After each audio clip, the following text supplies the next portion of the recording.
మా అమ్మాయిని పెళ్లి చేసుకుంటే మీ జ్యోతి మా ఇల్లు పీకి పందిరేస్తదేమో. అది ఇల్లు పీకి పందిరేస్తే ఆ పందిట్లోనే దాన్ని కుక్కలా కట్టేసే బెమ్మ రహస్యం నా గుప్పిట్లా ఉంది. ఆ గుప్పిట్లో ఉన్న రహస్యం ఏంటో చెప్పు నాయనా. ఐఎమ్ సారీ, నేను చెప్పను. నువ్వు చెప్పకపోతే మా వాళ్ళు నీకు ఇచ్చి పెళ్లి చేయరంట. నీ గుప్పెట్లో ఉన్న రహస్యం ఏమిటో చెప్పులెవరు?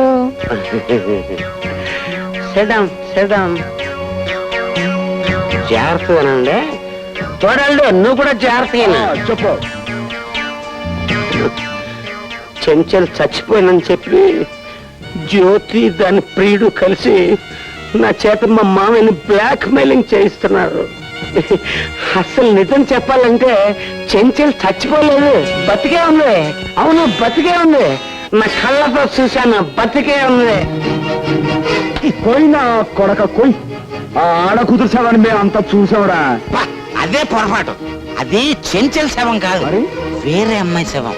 చెంచల్ చచ్చిపోయిందని మా మామయ్య ఇన్స్పెక్టర్ లింగాన్ని పిలిచి కేసు మాఫ్ చేయమన్నాడు.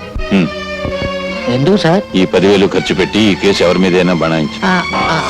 చెంచల హత్య కేసులో మా అల్లుడి పేరు బయటకు రాకుండా చూడు. నీకేం భయం లేదు.